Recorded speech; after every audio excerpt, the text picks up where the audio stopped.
Good morning, kids. How are you all? Hope you all are very fine. So, beta, today we will take history chapter number 9, the making of regional cultures. ठीक है, I think this is the second last chapter of our book. After that, after this chapter, I'll start taking geography. उसमें हमारे 4 chapter I guess रह रखे हैं, remaining है. So will take that also. ठीक है. So carry a pencil in your hand and listen carefully. Okay. So the making of regional cultures, मतलब अब आगे आगे जैसे जैसे हम डेवलपमेंट्स पढ़ते आ रहे हैं हिस्ट्री के, तो उसमें कि रीजनल कल्चर्स कैसे कैसे बने, कि कौन कौन से जो धर्म हमने पढ़े थे पीछे, तो आगे आगे जाके कहाँ पे कौन से मंदिर बने, क्या क्या रीजनल एस्पेक्ट्स हुए लोगों के, किस बात पे लोगों ने आर्ग्यू किया, किस बात को लोगों ने अग्री किया, किसको डिसअग्री किया, वो अब हम इस चैप्टर में सारा पढ़ने जाएंगे, अलग अलग स्टेट का इंडिया में अलग अलग जगह पे. ठीक है. सो we are starting it and pay attention everyone. One of the commonest ways of describing people is in terms of the language they speak. When we refer to a person as a Tamil or an Uriya, this usually means that he or she speaks Tamil or Uriya and lives in Tamil Nadu or Orissa. We also tend to associate each region with distinctive kinds of food, clothes, poetry, dance, music and paintings. Sometimes we take these identities for granted and assume that they have existed from time immemorial. कहते हैं कि हमें ना सबसे ज़्यादा हमें कैसे पता चल जाता है, अब यहाँ पे कोई जो दूसरी लैंग्वेज बोल रहा है, इसमें जो बुक को अगर हम रेफ़र कर रहे हैं तो वो तमिल और उड़िया कोई बोल रहा है, तो या तो वो बंदा तमिलनाडु से है या उड़ीसा से है, इसीलिए वो ये लैंग्वेज बोल रहा है. ठीक है. आगे हम हर रीजन को उसके डिस्टिंक्टिव फूड, मतलब हर रीजन का क्या है, हम कैसे बंदे को पहचानते हैं, उनका रहन सहन अलग होता है, उनकी फूड, उनकी क्लोथिंग, उनकी पोइट्री, उनकी डांसिंग, उनके म्यूज़िक, उनकी पेंटिंग, ये हर रीजन में डिफरेंट होता है. तो हमें, और हमने ना इसको एक अपना ऐसे sometimes we take these identities for granted, मतलब हमने मान लिया कि तमिल बोल रहा है तो ही इज़ फ्रॉम तमिलनाडु, बट ऐसा नहीं है ना. कईयों को शौक भी होता है लैंग्वेजेस सीखने का, उसको क्या पता ज़्यादा लैंग्वेजेस आती हो तो वो तमिल भी बोल सकता और हो वो पंजाबी. लेकिन हमने ना एक ऐसा इमेमोरियल सेट कर लेते हैं कि जो पिछले सालों से चला आ रहा है ना, उसको हम मान लेते हैं कि ऐसा ही है, तो ये हम इसको फॉर ग्रांटेड ले लेते हैं कि अगर ऐसा है तो वो वहीं का है, और उसका जो है हमारा स्टेट ऑफ माइंड हम वही सेट कर लेते हैं कि इसकी पिक्चर देख के हाँ जी he is from that place also. ठीक है. However, the frontier separating regions have evolved over time. अच्छा, ये जो frontiers यानी जो borders, जो बाउंड्रीज बनी थी, ये हर जगह इम्प्रूव होती आई हैं, इवॉल्व होती आई हैं, और अभी भी चेंज हो रही है. अभी भी आपने देखा ना तेलंगाना ऐड हुआ है हमारे मैप में, तो ये डिपेंड करता है सिचुएशंस पे, कंडीशंस पे, कि कैसे कैसे हमारा फिजिकल और जो डिवीजन है, जो डिस्ट्रीब्यूशन है हमारी कंट्री का, वो हो रहा है. तो उस टाइम पे भी काफ़ी रीजन्स जो थे सेपरेट होते रहते थे. What we understand as regional cultures today are often the product of complex processes of intermixing of local tradition with ideas from other parts of the subcontinent. अच्छा, क्या होता था, यहाँ से लोग उठ के दूसरी जगह पर गए, कुछ उनके खुद के विचार, कुछ नई जगह पे जाके उन्होंने जो थे, तो वो सब हमें इंटरमिक्सिंग में मिला है. ठीक है. कुछ ऐसे पर्टिकुलर हम नहीं बोल सकते हैं, सब चीज़ें मिक्सिंग में हमें मिली है. अदर पार्ट्स ऑफ सब कॉन्टिनेंट, मैंने आपको बोला हुआ है ना, इंडिया के पड़ोसी राज्य जो होते हैं. ठीक है. As we'll see some traditions appear specific to some regions. अब कईयों के जो रीजन्स हैं उनके कई ट्रेडिशन वही हैं आज तक भी. Other seems to be similar across region, और उस रीजन को हम पार करके जाएंगे. जो केरला के फेस्टिवल हैं वो आपको तमिलनाडु में एक हद तक मिल सकते हैं, लेकिन उसमें कुछ एडिशन या सब्ट्रैक्शन हो सकता है. ठीक है. और जो जम्मू कश्मीर के हैं वो आपको यहाँ पे केरला में नहीं मिलेंगे. तो इन पर्टिकुलर एरिया जो है वो अलग अलग रीजन्स में अलग अलग डिवीजन्स हैं, अलग अलग लोग हैं, वेराइटी ऑफ रिलीजन्स हैं, वेराइटी ऑफ फेस्टिवल्स हैं. तो हमें हर जगह पे जाके हर फॉर्म का रीजन में देखने को मिलता है. तो अब हम किसके बारे में पढ़ेंगे, the Cheras and the development of Malayalam language का जो है उसके बारे में हम पढ़ेंगे. Let us begin by looking at an example of the connection between language and region. Language और रीजन का क्या कनेक्शन, मतलब उस जगह का और वहाँ पे बोले जाने वाली भाषा का क्या रीज़न है. The Chera kingdom of Mahodayapuram was establish in the 9th century. Underline कर लेंगे इसको. जो कि अभी प्रेजेंट डे का केरला है, वो चेरा किंगडम था महोदयापुरम. ठीक है.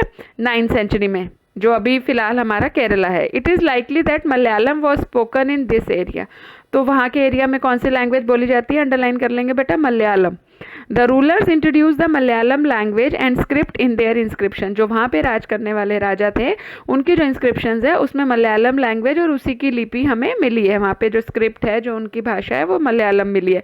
In fact this is one of the earliest example of the use of regional languages in official records in the sub continents. और इसमें उनके ऑफिशियल रिकॉर्ड्स भी मिले हैं हमें। ये जो एक पिक्चर दिखा रखी है ना मैं नेक्स्ट पेज पे, ये इंस्क्रिप्शन है मलयालम में लिखी हुई। तो मतलब वो ऑफिशियली भी इसी लैंग्वेज में काम करते थे। At the same time the Cheras also drew upon Sanskritic tradition. The temple theatre of Kerala which is trace to this period borrowed stories from the Sanskrit epics. और साथ ही साथ उसको किसको वैल्यू दी हुई थी वहाँ पे लैंग्वेज को? संस्कृत के ट्रेडिशन को, संस्कृत की एपिक को भी वो मानते थे। The first literary works in Malayalam dated to about, सबसे पहला जो मलयालम का काम मिला है वो 12th सेंचुरी में मिला है। And directly indebted to Sanskrit, और किससे रिलेटेड है वो सारा? संस्कृत में। Interestingly enough a 14th century text the Lila Tilakam dealing with grammar and poetics. Lila Tilakam करके जो उनका मिला है हमें, उसमें ग्रामर और पोएटिक्स है। Was composed in Mani Pravalam, literally diamonds and coral. किसके बारे में बात की गई है? Diamonds and coral, referring to two language. Diamond और कोरल उनकी दो लैंग्वेज को माना गया है। Okay, Sanskrit and the regional language. Diamond and corals क्या हुए? संस्कृत और वहाँ की रीजनल लैंग्वेज। इसमें हमें ये टेक्स्ट मिला है, कौन सा? लीला तिलकम। ओके बेटा। Now rulers and religious tradition, the Jagannath cult. Jagannath के बारे में है, क्या है ये? In other regions regional cultures grew around traditional religious traditions. जो हमारे रिलीजियस ट्रेडिशन होते हैं उसी के आसपास हमारे रीजनल कल्चर्स घूमते हैं। ठीक है। The best example of this process is the cult of Jagannath. Cult of Jagannath मतलब जगन्नाथ की मूर्ति, जिनको हम कहते हैं पूरे संसार के रचयिता विष्णु भगवान, वो कहाँ पर है? पुरी में, उड़ीसा में। To date, the local tribal people make the wooden image of the deity, which suggests that the deity was originally a local god who was later identified with Vishnu. आज तक भी वहाँ पे उड़ीसा की पुरी में विष्णु भगवान की ही पूजा की जाती है और उनकी वहाँ पे लकड़ी की इमेज बनाई हुई है। डीटी क्या होता है? वो भगवान की जो इमेज है हमारी, वो बनाई हुई है। उन्हीं देवी देवताओं का पूजन करते हैं। In the 12th century, one of the most important rulers of the Ganga dynasty, Anantavarman, decided to erect a temple. उन्होंने ये टेम्पल हटाने की कोशिश की थी पुरुषोत्तम जगन्नाथ एट पुरी पे। सब्सिक्वेंटली इन 1230 किंग अनंग Bhima III dedicated to his kingdom to the deity and proclaimed himself as the deputy of the god। लेकिन जो इसको अंडरलाइन करेंगे बेटा, इट इज़ वेरी इंपॉर्टेंट। जो किंग अनंग भीमा थे उन्होंने अपनी जो पूरी जो उनकी साम्राज्य था वो सब कुछ उन्होंने किसके नाम कर दिया था? भगवान के, कि मैं भगवान का कार्य करता हूँ, डेप्यूटी ऑफ गॉड हूँ, मेरे को विष्णु जी ने इसलिए भेजा हुआ है। तो उन्होंने सब कुछ अपना उनको दे दिया था विष्णु जी को। तो वहाँ पे ही वो टेम्पल है और वो पुरुषोत्तम जगन्नाथ जो है वो क्या बोलते हैं, वहाँ पे उसको कोई और कब्जा नहीं कर सका है, कभी उसको गिरा नहीं पाया है। As the temple gained in importance as a centre of pilgrimage, और अब ये सबसे बड़ा पिलग्रिमेज सेंटर बन गया जहाँ पे श्रद्धालु जाते हैं, पूजा करते हैं। तो सोशल और पॉलिटिकल मैटर भी इंक्रीज हो गए, ज़्यादा चढ़ावा चढ़ता है, वो जो आता है फिर उसको यूज़ करते हैं पैसे को।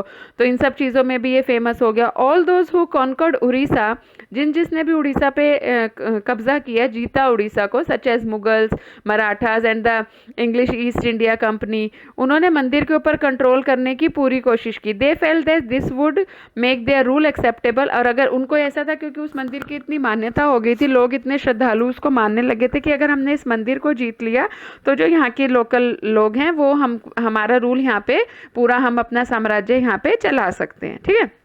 So the Rajput and tradition of heroism, Rajput और उनकी ब्रेवरी की कहानी के बारे में है। ठीक है। अब हम देखेंगे in the 19th century the region that constitutes most of the present day Rajasthan, उसको राजपुताना बोला जाता था। ठीक है। जो अब राजस्थान है, ब्रिटिश के टाइम पे उसको राजपुताना बोला जाता था। वाइल दिस में suggest that this was an area that was inhabited only और मेनली बाय राजपूत। एक फेम था कि जो है वहाँ पे सिर्फ राजपूत ही रहते हैं, ये राजपूतों की ही जगह है राजस्थान। लेकिन that was only partly true, पूरा सच नहीं था वो, क्योंकि हर तरह के लोग वहाँ पे मिलते थे। कई लोग ऐसे थे नॉर्थ से आए हुए थे और उन्होंने भी अपने आप को आइडेंटिफाई कैसे करवाया हुआ था, राजपूत। नॉर्थ और सेंट्रल इंडिया के लोग भी थे। And of course there are several people other than Rajput जो राजस्थान में रहते थे राजपूतों के अलावा। However, the Rajputs are often recognized as contributing to the distinctive culture of Rajasthan. लेकिन जो राजस्थान को जाना जाता है वो राजपूतों के नाम से जाना जाता है, क्योंकि उनका एक अलग ही शान शौकत है, उनके अलग ही ट्रेडिशन और कल्चर है राजपूतों के। These cultural traditions were closely linked with the ideals and aspirations of rulers। वो अपने रूलर्स के ऊपर डिपेंड करते थे कि उनके कल्चर क्या है। From about 8th century, most of the present day state of Rajasthan was ruled by Rajput फैमिलियाँ। ये हमने पहले पीछे चैप्टर्स में पढ़ा हुआ है। पृथ्वीराज एक एग्जाम्पल है उनके रूलर का। तो वो जो थे वो उसी जो उनका शाही ठाट बाट था उसमें रहते थे, तो उसी हिसाब से चलते थे। These ruler cherish the ideal of hero who fought violently often choosing death on the battle field rather than face. और राजपूतों के बारे में ये कहा गया है कि वो जंग में मरना पसंद करते थे, हारना पसंद नहीं करते थे। तो उनके हीरोइज्म के ऊपर बहुत सारे पोएम्स और सॉन्ग्स बने हैं, वर रिसाइटेड बाय स्पेशली ट्रेंड मिनिस्ट्रल्स, मतलब जो गवैये होते हैं उनसे बहुत ट्रेंड गवैये उनके ये सॉन्ग्स और पोएम गाते हैं। These preserve the memories of heroes and were expected to inspire others to follow. और ऐसे ही चलता था कि वो राजपूत घराने के लोग इतने अच्छे थे, ताकतवर थे, तो तुम आगे जो उनके आ रहे हैं, उनके जो आगे वंशज आ रहे हैं, जो उनकी जनरेशन आ रही हैं, वो भी किसी से डरती नहीं है। ये सब था। ऑर्डिनरी पीपल जो थे वो ऐसी स्टोरीज, आपको पता है यहाँ पे तो सब फैल जाती हैं। आज की डेट में भी ना ऐसा ही होता है कि हम किसी की ब्रेवरी की सुन ले तो वो लोग डिपिक्ट करने लग जाते हैं वो सिचुएशंस, और उसमें सारे इमोशंस आपको देखने को मिलेंगे। Loyalty, friendship, love, valour, anger, मतलब हर चीज़ कहानी मिलेगी हमें वहाँ पे देखने को। दोस्तियों के, उनकी बहादुरी की, उनके गुस्से की, उनके लव अफेयर्स की, सब चीज़ों की हमें दास्तान उसमें देखने को मिलती है। किनके बारे में? राजपूत के बारे में, राजस्थान के। ठीक है। Did women find a place within these stories? क्या औरतों की कोई जगह थी इन स्टोरीज में? Sometimes they figure as the cause for conflict. Yes, कई बार उनको, औरतों को ही झगड़े का, वॉर का रीज़न माना जाता था, क्योंकि वो उनको जीतने के लिए या प्रोटेक्ट करने के लिए बड़ी बड़ी वॉर लड़ी जाती थी। आपने पद्मावत वगैरह मूवीज़ देखी होंगी ना, उसमें भी ऐसे दिखाया ना, खिलजी वाला जो था, उनकी वजह से देखो पूरा वो राजस्थान का ही था, if you have seen that movie. तो women are also depicted as following their heroic husband in both life and. और वहाँ की तो औरतें भी, राजपूताना इतनी स्ट्रांग होती थी कि उनको अपने हस्बैंड को सपोर्ट करना है, जीते जी भी और मरने के बाद भी। मरने के बाद कैसे? कि जब उनके हस्बैंड एक्सपायर हो जाते हैं तो उनको, मतलब मर जाते हैं, वीरगति को प्राप्त हो जाते हैं, तो उनको सती प्रथा निभानी होती थी। उनके फ्यूनरल पर उनको अपने पति के साथ ही जल के ख़त्म हो जाना होता था उसके अंदर। ये उनकी रीत होती थी। ठीक है। Now moving on to beyond regional frontiers. अब रीजनल फ्रंटियर्स के आगे हम चलते हैं। ये तो होगी रीजनल की बातें कि इस जगह पर क्या क्या था हमारा, कैसे कैसे ट्रेडिशन हमने देखे। अब आगे स्टोरी ऑफ कथक। कथक जो है डांस है, उसके बारे में हम देखते हैं क्या है इसके पीछे की story. If heroic tradition can be found in different region in different form, the same is true of dance. अगर हमें हीरोइक ट्रेडिशन, मतलब बड़े बड़े महान ट्रेडिशंस मिलते हैं अलग अलग जगहों पे, तो ऐसे ही हमें डांस की फॉर्म्स भी अलग अलग जगहों पे देखने को मिलती है। Let us look at the history of one dance form, that is Kathak, now associated with several parts of North India में। It is very famous. The term Kathak is derived from Katha, a word used in Sanskrit and other language for story. कथा किसको बोलते हैं? हम story को बोलते हैं। कथा सुनने जा रहे हैं, कहानी सुनने जा रहे हैं। ठीक है। The Kathaks were originally a caste of storyteller. कथक्स कौन होते थे? अंडरलाइन कर लेंगे इसको। कास्ट ऑफ स्टोरी टेलर्स होते थे जो कहानी सुनाते थे मंदिरों में नॉर्थ इंडिया में। Whom embellished their performances with gestures and songs. Gesture and song मतलब एक्शंस और सॉन्ग्स के साथ अपने परफॉर्मेंस देते थे। Kathak began in evolving into distinct mode of dance in the 15th and 16th century. ठीक है। डांस की फॉर्म में आया था ये 15 और 16 सेंचुरी में। और ये कैसे स्प्रेड हुआ था? भक्ति मूवमेंट में। ठीक है। इसमें राधा कृष्ण को इनेक्ट करते थे, रास लीला, अंडरलाइन करेंगे रास लीला को। ठीक है। और ये कथक स्टोरी टेलर अपने डांस के थ्रू हमें ये राधा कृष्ण की रासलीला वगैरह बताते थे।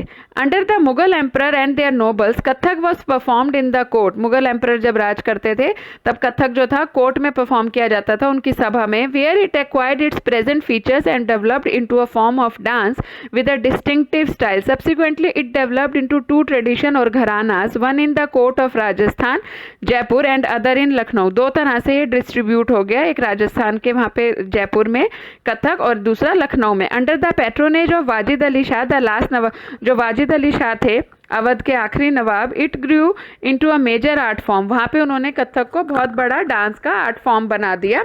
Bye the third quarter of the 19th century it was formally entrenched as a dance form, not only these two. और जब तक थर्ड क्वार्टर 19th सेंचुरी का मतलब ऑलमोस्ट थर्ड क्वार्टर चल रहा था, तो ये खाली उन्हीं दो रीजन्स का नहीं, लखनऊ और जयपुर का ही नहीं, पूरे काफ़ी जगह पे इसने अपना स्प्रेड कर लिया था, वाइड स्प्रेड हो गया था। एडजॉइनिंग एरिया जैसे पंजाब, हरियाणा, जम्मू कश्मीर, बिहार, मध्य प्रदेश, यहाँ पे भी कथक को लोग काफ़ी पसंद करने लगे थे और वहाँ पे भी काफ़ी ये स्टोरीज एपिक होने लगी थी through Kathak. Emphasis was laid on intricate and rapid footwork, elaborate costumes as well as on the enactment of stories, मतलब काफ़ी ध्यान दिया जाने लग गया था कथक की जो ड्रेस होती है, कॉस्ट्यूम होती है, उस पे फुटवर्क, जैसे पैर चलाने होते हैं, जैसे इंट्रिकेट करना होता है, एक्शंस देने होते हैं, ठीक है, उन सब चीज़ों पे, और उससे जो एक स्टोरी निकल कर सामने आती है उस पर काफ़ी ध्यान दिया जाने लग गया था। Kathak like several other cultural practices was viewed with disfavour by most British administrators in the 19th and 20th centuries. तो जो थे ब्रिटिश जो थे वो उसको डिसफेवर करने लगे, उनको पसंद नहीं था। However it survived and continued to be performed by courtesans and was recognized as one of 6 classical forms of dance in the country after independence. तो उन्होंने नहीं माना था, लेकिन फिर भी हमारी जब देश को आज़ादी मिली थी उसके बाद भी जो हमारे देश की मेन फॉर्म्स ऑफ डांस है उसमें से ये एक फॉर्म है। Okay, classical dance will discuss tomorrow, इसको हम कल पढ़ेंगे। और आगे अभी मैं आपको कंटिन्यू कराती हूँ। Painting for patrons, the tradition of miniatures. Miniatures क्या होते हैं? छोटे छोटे जो स्केचेस जो छोटे छोटे हम बनाते हैं ना, उनको मिनिएचर्स बोलते हैं, स्मॉल पेंटिंग को, स्मॉल साइज पेंटिंग को, ठीक है। अनदर ट्रेडिशन दैट, एक तो कथक के बारे में हमने पढ़ा, अब आगे देखो क्या ट्रेडिशन डेवलप हुआ था। Another tradition that developed in different way was that of miniature painting, small size painting, जिसको मैंने बताया किस में होती थी, वाटर कलर पे होती थी, क्लॉथ और पेपर पे होती थी। The earliest miniature were on palm leaves, इसको अंडरलाइन करेंगे। सबसे पहले किस पे बनाई जाती थी? पाम लीव्स पे या वुड पे। Some of the most beautiful of these found in, कहाँ से मिली हैं हमें? वेस्टर्न इंडिया में मिली हैं, जिन्होंने जैन के टेक्स्ट को दिखाया है, हमें जैनियों का दिखाया है, उसमें लिखा हुआ। ये देखो फिगर 7 में, Akbar resting during a Hunt, Mughal miniature. Akbar ने शिकार पे गए हुए, वहाँ पे जो रेस्ट किए, तो ये मिनिएचर पेंटिंग में किसी ने दिखा रखा है ये। The Mughal emperor Akbar, Jahangir and Shahjahan patronise highly skilled painter, वो रखते थे अपने पास, क्योंकि उनको बड़ा शानो शौकत का शौक था बेटा, उनको बड़ा था कि हम चले जाएंगे तो भी दुनिया को हमारा कर्म याद होना चाहिए कि हम क्या क्या यहाँ पे करते थे। तो उन्होंने बड़े इंस्क्रिप्शंस और काफ़ी चीज़ें उन्होंने छोड़ी हैं हिस्ट्री में हमारे लिए। तो उनके पास बहुत स्किल्ड पेंटर्स होते थे जो कि मैन्यूस्क्रिप्ट्स बनाते थे, उनके हिस्टोरिकल अकाउंट्स देखते थे, उनकी पोइट्री देखते थे। तो उनके पास काफ़ी, वो लोग बड़े शाही ठाट में रहते थे। These were generally painted in brilliant colours, बड़े सुंदर colours, beautiful court scene, scenes of battle, hunting, मतलब उनकी पूरी लाइफ को एक इतनी अच्छी तरह कैनवस पे they used to draw and show it to others. They were often exchange as gift and were viewed, अच्छा, they were often exchange as gift, उनको एक दूसरे को वो गिफ्ट्स में भी ऐसी पेंटिंग्स देते थे, एम्परर और अपने close associates, the one who were close to them. With the decline of the Mughal Empire, many painters move out to the court to the emerging regional states. As a result, Mughal artistic taste influenced the regional courts of the Deccan and the Rajput court of Rajasthan. At the same time, they retained and developed their distinctive characteristics.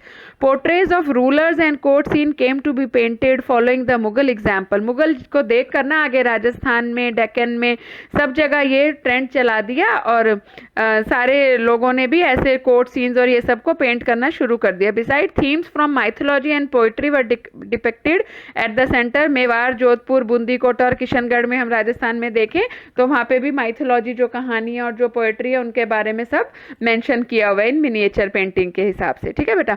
Another reason that attracted miniature painting, Himalaya के foothills पे भी हमें modern day state of Himachal Pradesh में भी ये miniature painting, अभी हिमाचल में तो ऐसा भी है, वो जो कारपेट्स वगैरह मिल रहे हैं, जो वॉल हैंगिंग्स मिल रहे हैं, ऐसे राजस्थान में भी है, वहाँ पे वो पूरी पूरी एक स्टोरी बयां कर रहे होते हैं वहाँ की, ठीक है। बाय द लेट सेंचुरी, देखो फिगर 8 में देखो, Maharana Ram Singh second playing Holi, Rajput miniature, Kota का ये दिखा रखा है होली का। एंड फिगर 9 में Krishna, Radha and her companion, पहाड़ी मिनिएचर, कांगड़ा में, ये हिमाचल प्रदेश का है कि वो वहाँ पे उनका दिखा रखा है कृष्ण जी का राधा के साथ। By the late 17th century, this region had developed a bold and intense style of miniature painting. इसको अंडरलाइन करेंगे, जिसको हम बोलते थे बसौली. ठीक है. The most popular text to be painted here was Bhanu Datta's Ras Manjari. ये सबसे इंपॉर्टेंट टेक्स्ट इनका कौन सा था? भानु दत्ता की Ras Manjari. Nadir Shah invasion and the conquest of Delhi in 1739 resulted in the migration of Mughal artist to the hills to escape the uncertainties of the plains. ये सब कुछ भी उन्होंने वहाँ पे डिस्क्राइब किया है, हमें देखने को मिलता है. कहाँ पे मिलता है ये सब? हमें हिमाचल में. Okay. Here they found ready patrons which led to the founding of the Kangra school of painting. By the mid 18th century, the Kangra artists developed a style which breathed a new spirit into miniature paint. अब जैसे जैसे कोई चीज़ skill में आती है बेटा, you got more skillful person than the one who is doing it, तो फिर वो आगे आगे उसमें improvement ही देखने को मिलती है. The source of inspiration was the Welsh native tradition. Soft colors इन्होंने शुरू किए including cool blues and greens. मतलब एडिशन उसमें हुई और ज़्यादा इंप्रूव होकर वो आई. Lyrical treatment of themes distinguished Kangra painting. उनको कांगड़ा पेंटिंग को बाकी पेंटिंगों से अलग बनाती थी. ठीक है. इन सब चीज़ों का use. Remember that ordinary women and man painted as walls on pots walls floors cloth works of art that have occasionally survived unlike the miniature that were carefully preserved in palaces for centuries. और कई सालों तक ये सब चीज़ें centuries से हमारे palaces में हैं. ठीक है ना. जो एक वो बन चुके हैं ना कि जिनको हम देखने के लिए जाते हैं, म्यूजियम जैसे जिसको हम बोलते हैं, तो वहाँ पे हमें ये उनका आर्ट, हिस्ट्री का आर्ट देखने को हमें वहाँ पे मिलता है. आगे इसके कंटिन्यू करूँगी सेकंड पार्ट में. ठीक है.